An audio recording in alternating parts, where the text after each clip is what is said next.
Alright guys, there's a lot of talk always about bug out bags and stuff, but there's not a lot of talk about a get home bag. And a get home bag is what I keep in my car. Any event I break down out in the middle of nowhere and I gotta hike to help or hike home.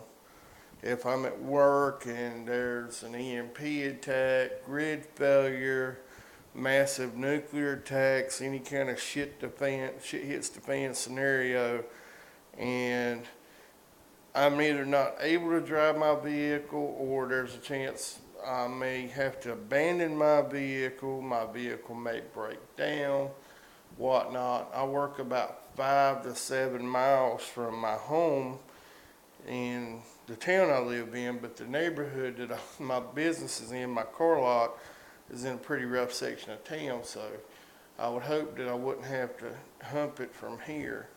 And even though I've got a car lot full of cars and the keys, I can go out there and pick one to choose. Some of them don't have gas or much gas. A lot of them don't actually. Or, in the event of an EMP attack, none of those cars are going to run because they're all 93 or newer. Once you get back past like 92, 93, it's a good possibility that the EMP attack won't affect the vehicle. I don't have anything that old, and my personal vehicle is a 96 SUV Suzuki Rodeo. Pretty rugged truck, but an EMP or something along those lines, it's going to shut down. So I keep a kit in my car of different things, which, my car stays pretty loaded up with bushcraft gear, survival gear anyways, because I'm always going out and doing stuff, and I tend to leave my kit in my car. But this is what I keep in there as last ditch to make sure I've got something and I got the tools to fight through civil chaos, defend myself, make shelter, make fire, procure water to boil, such and such to get home. So first thing I keep in my kit is one of those little Bear Grylls pocket survival kits, and I made some modifications. I added some jute, some regular paracord, a pack of sutures in case I get cut. Added a wet fire tinder, some tinder quicks, a couple of fuel tabs. It came with that cordage there, nylon cord, the whistle, the matches, the snare wire, which is that copper wire there.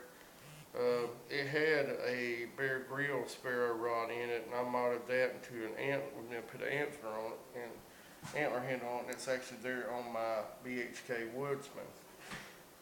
But I keep some tin foil in there. That's some fishing stuff, line and hooks and sinkers wrapped up in plastic and then sealed with electric tape.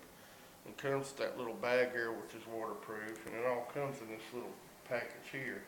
Another thing I added was a LED light, and also this carabiner has a compass and a thermometer on the back. And then I've got a Harbor Freight razor tool knife and extra blades. I keep an old Schrade lock back, this one I acquired, not even quite sure how good of a knife it is, but it's a spare blade and it'll do the trick, do what I need it to do, just to have an extra lock blade, which I've always got a lock blade on me anyway. Typically, my Cold Steel Voyager Tanto is my EDC carry, everyday knife. I always got that, or my Smith & Wesson M&P tactical Tanto as well, or so a lot of times both. And then I usually keep a good pocket knife on me too, like this old Barlow. And then in my holster, usually I've got my Opinel as a second lock blade knife. I'm known to carry 4 or 5 knives at a time usually. I've actually got my STKR in my boot as well. I got this new knife from Clint Javoine the other day, and it's a BHK Woodsman, his design. And I am really impressed with this knife. Micarta handle, bow drill handhold, Scandi ground with a secondary bevel, razor sharp. My first big blind horse knife I've ever owned. I had a little skull lanyard and the ferro rod I was talking about with the photon light. I love the photon light. And some paracord there on the end for a leg strap or extra paracord. But that knife's going to go with me everywhere I go. It don't matter. It might not be on my belt, but it's going to be in my vehicle. It's going to be in my pack, something, you know, if I ride with somebody else. I'm not going anywhere without that knife. I think that's the perfect survival knife. I keep a secondary knife, neck knife in my kit, which is an old Mora clipper I've had for years, and I actually rehandled it with fat wood so I can take the razor blade and scrape off this handle for some tinder if I need to. And then I made the sheath, and it's a neck carry. And I also keep spare razor blades for that knife, a wrist compass. Bear Grylls little survival guide thing came in that pack, so I keep it in there.